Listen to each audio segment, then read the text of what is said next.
Hello everyone, আসসালামু আলাইকুম। সবাই কেমন আছেন? আশা করছি সবাই ভালো আছেন। আমিও আল্লাহর অশেষ রহমতে অনেক ভালো আছি।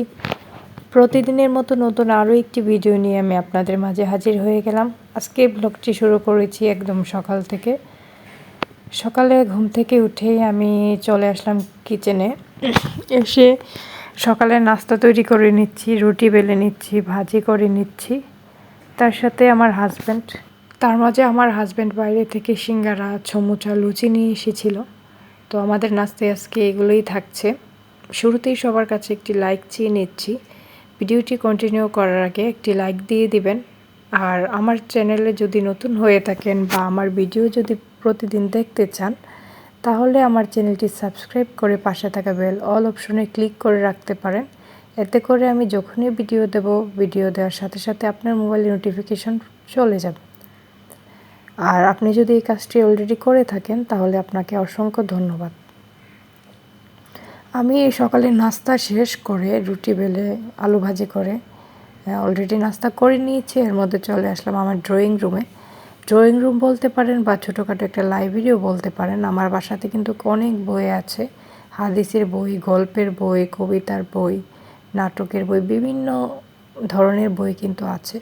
তো এইগুলা না সচরাচর আমার হাত দেওয়া খুবই কম হয়। আমি আমার লেখাপড়ার যে বইগুলো আছে ওগুলায় পড়েই মানে কাভার দিতে পারি না, ওইগুলো পড়ারই সময় পাই না বা পড়ার ইচ্ছে হয় না। তারপরে হচ্ছে এগুলা ইনশাল্লাহ পড়ব সময় করে। আর তার সাথে আমি বাসার ফুলদানিগুলা, তারপরে এই যে কাঠের যত ফার্নিচার আছে সবগুলাই কিন্তু ড্রয়িং রুমে যা যা আছে আজকে ড্রয়িং রুমটাকে পুরো ক্লিন করে নিব। অন্যান্য ভিডিওতে হয়তো আপনারা দেখতে পেয়েছিলেন আমি এগুলা কম বেশ করেছি। প্রতিদিন তো করা হয় না, দু একদিন গ্যাপ দিলেও হয় কি অনেক ধুলোবালি পড়ে যায়। আর আমি যেহেতু ভিডিও নতুন করছি, বেশি দিন হয়নি, আমার কথায় অনেক ভুল হয় আমি জানি। সবাই ক্ষমা সুন্দর দৃষ্টিতে দেখবেন। আর যারা আমারকে লাইক করছেন, কমেন্ট করছেন, উৎসাহিত করছেন, তাদের জন্য অনেক দোয়া এবং ভালোবাসা রইল। প্লিজ আপনারা এইভাবেই আমাকে সাপোর্ট করবেন। এই প্ল্যাটফর্মে কখনোই একা চলা সম্ভব নয়। আর আপনাদের লাইক, কমেন্ট আমি পরবর্তী ভিডিও বানাতে উৎসাহ পাই।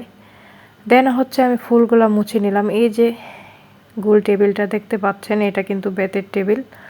এটাতে একটা গ্লাস ছিল, আমার মেয়ে এটাতে মানে এটা দিয়ে খেলা করতে চেয়েছিল। বাচ্চারা তো চেয়ার টেবিল ছোটোখাটো যা পাই বা বড়ই হোক, ওদের কাছে এগুলো কোনো বিষয় না, সব কিছু দিয়ে না খেলাধুলা করে। দেন হচ্ছে এটা গ্লাসটা পরে ভেঙে যায়, কাঁচ বলে কথা। এই সোফাগুলো দিয়েও কিন্তু তারা সারাদিন অনেক খেলাধুলা করে।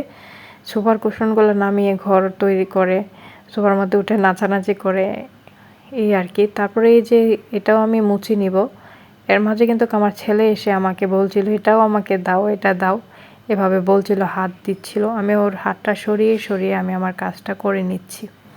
আমি যেহেতু দিনের বেলা ভয়েস দিই, ভিডিও এডিট করি, আর আমি ভিডিও রিলেটেড তেমন কোনো কিছুই জানি না, একদমই নতুন, বা ভালো এডিটও করতে পারি না। আমি আমার দৈনন্দিন জীবনটা কিভাবে কাটাই, কিভাবে কি করি না করি, কি খাই, সব কিছুই আপনাদের সাথে অল্প অল্প করে তুলে ধরার চেষ্টা করি।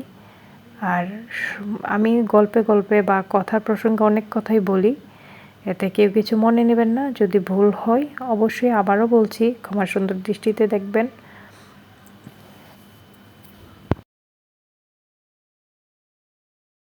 কথা বলতে বলতে না আমি ড্রয়িং রুমের বিছানা গুছিয়ে চলে আসলাম আবারও কিচেনে। এর মধ্যে কিন্তু বিকেল হয়ে গিয়েছে। আমি যেহেতু ভয়েস ওভারটা পড়ে দিচ্ছি, হয়তো কাজ আগে বা আমার ভয়েস পরে, ভয়েস আগে বা কাজ পরে এদিক সেদিক হচ্ছে, আপনারা কষ্ট করে একটু বুঝে নেবেন। তো বাইরে থেকে এই কেকটা নিয়ে এসেছিলো, বিস্কিট নিয়ে এসেছিলো, দেন হচ্ছে টমেটো নিয়ে এসেছিলো, এগুলো আমি সুন্দরভাবে গুছিয়ে নিচ্ছি।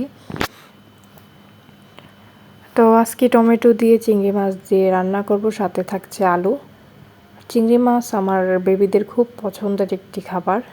আর আলুর কথা তো না বললে নেই, প্রত্যেকটা তরকারিতে কিন্তু আমি আলু ছাড়া রান্না না করে থাকতে পারি না, আলু দিতেই হয়। এর মধ্যে কিন্তু আমি আলু ছিলে পানিতে ভিজিয়ে রেখেছি, আর কাঁচামরিচ ডিপে আছে, নামিয়ে দিব, তাই কাঁচামরিচটা এখানে নেই, পেঁয়াজ, তারপরে হচ্ছে টমেটো, এগুলো কেটে নিয়েছি, রসুন কুচি করে নিয়েছি। দেন হচ্ছে চিংড়ি মাছগুলো আমি মাখিয়ে ভেজে নেব।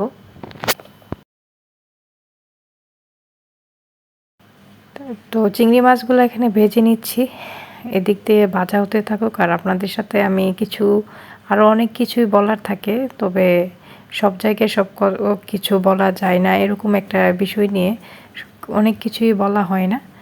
আর অপর সাইড দিয়ে আমি আলুগুলোও কেটে নিচ্ছি। আপনারা অনেকেই আছেন ভিডিও দেখেন, লাইক দেন না, জাস্ট কমেন্ট করেন। আমি মনে করি কমেন্টের থেকে জরুরি হলো আমার ভিডিওটিতে বা আদার্স যারা ভিডিও করে, অন্যান্য যারা কন্টেন্ট তৈরি করে, লাইফস্টাইল ব্লগ বা যে কোনো ব্লগ ভিডিও বলেন না কেন, ভিডিও বলেন, আগে লাইকটা হচ্ছে জরুরি। কেননা একটি লাইক আরও যারা যারা ভিডিও তৈরি করে এবং না করে অন্যান্য ভিউয়ার্সদের মাঝে ভিডিওটি ছড়িয়ে দেয়, পৌঁছাতে সহযোগিতা করে। তো আপনারা একটি লাইক দিয়েও কিন্তু আমাদেরকে সহযোগিতা করতে পারেন। আপনাদের একটি লাইক আদার্স অন্যান্য মানুষের কাছে ভিডিওটা ছড়িয়ে দেবে, তারা দেখতে পাবে। তো এতে কিন্তু আমাদের ভিউয়ার্স বাড়বে। ইচ্ছাই হোক অনিচ্ছাই হোক, আপনারা কিন্তু ভিডিওতে চাপ দেন বা ভিডিও মাঝে মাঝে 2-3 মিনিট দেখেন, আবার অনেকে ফুল ওয়াচ করেন। সেই ক্ষেত্রে একটি লাইক দিলে আহামরি কারো ক্ষতি হয়ে যাবে না।